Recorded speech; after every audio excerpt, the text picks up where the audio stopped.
Met die jare. Dis 'n misterie wat voorlê, wanneer jong verliefdes mekaar soen met warm lippe op sensitiewe, verwelkomende monde. Die Hooglied staat uiteindelik in die veiligheid van 'n huweliksbed vervul, beoefen word. Nuwelinge skreeuend hulle opwagting in 'n geboortekamer maak. Dis die sielsgroei van dekadelange lewenstoetse, 'n nalaat van jong, naïewe drome. Dat die verliefdheid sal bly, passievolle omhelsings vir altyd sal aanhou. Maar die gemaklikheid van 'n stille verstandhouding is 'n kosbare skat wanneer die skottelgoed afgedroog word. Enkele woorde alles vertel wat diep in die siel lê.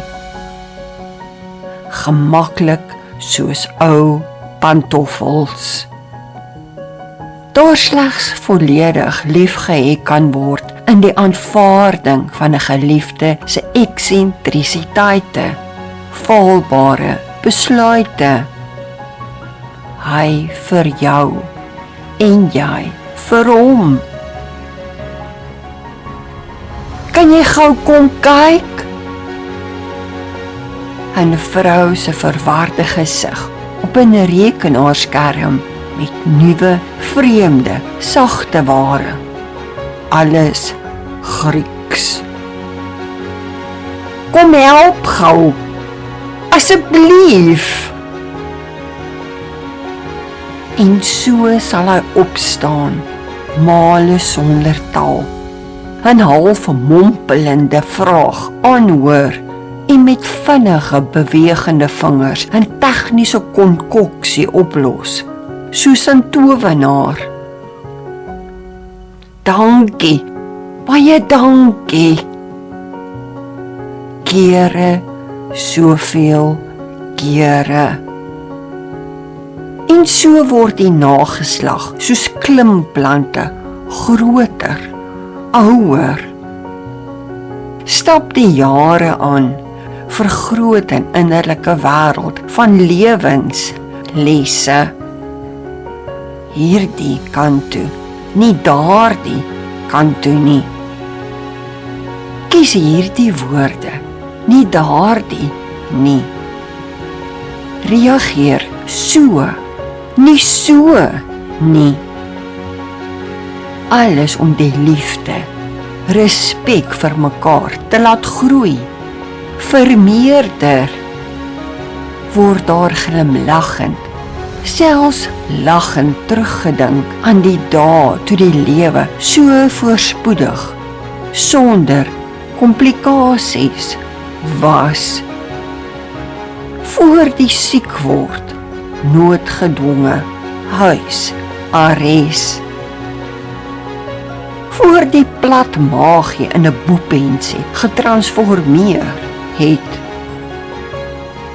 Voor grys, vaal haartjies hulle verskyning uit 'n middeljarige kopvel gemaak het. 'n haarsalon nie meer soos 'n verslaafde besoek word nie. Klere eerder gemaklik, mooi vir jouself as die nuutste mode word. En so aan. Want dis die gemaklikheid tussen mekaar. Dit wat uit die innerlike spoel wat ware liefde en kosbaarheid maak. Ware kwesbaarheid wat na mekaar vloei. Elke party hulle rol ken. Rolle wat met die jare alself uitgesorteer het. Onnodige, destruktiewe konflik wat meerendeels tot die verlede behoort. 'n emosionele orkaanoorlewing waardeur suksesvol beweeg is alleen deur 'n hoër hand beguns. Want so word daar besluit om op die positiewe aspekte te fokus waarvan daar vele is. Gebrek aan ontrouheid, verantwoordelikheidsbesef, hardwerkendheid, behulpsaamheid.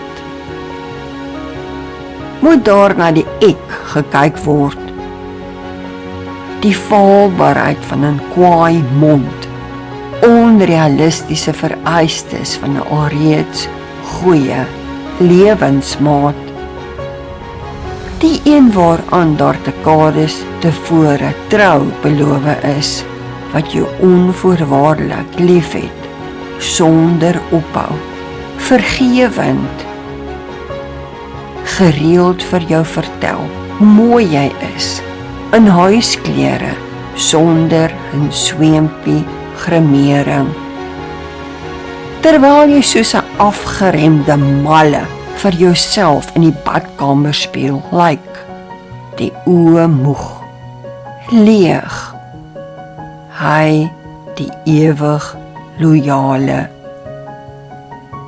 Moet mens weet dat jy oud word as die hoogtepunt van elke dag is, watter TV-reeks in die aande saam bekyk gaan word. Tevrede, heeltemal tevrede, wanneer die volwasse jongman saam met ou, bekende vriende kuier. Net jy en jou geliefde, alleen by die huis. Glimlag julle saam oor dieselfde naïewe verliefdheid in hom en die vaste meisie as wat daar tussen jou en 'n loyale lewensmaat dekades tevore was. Voor lewenslesse geleer, jeugdige passie en voller begrip vir mekaar getransformeer is. Bly dat die huwelikskoene behoorlik ingeloop, daar nie meer die nodigheid is om maskers te dra nie.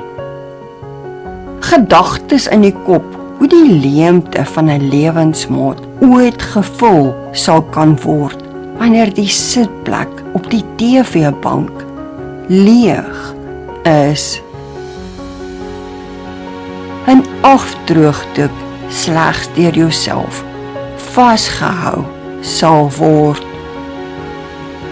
Jy vir jouself sal moet vertel hoe mooi jy is, 'n lewensmaat se stem stil.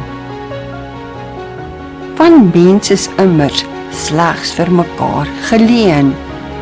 Die groet van 'n gevalle wêreld, 'n absolute sekerheid. Die klere in die kas nooit weer deur hom, haar gedra sal word nie, en koud daar hang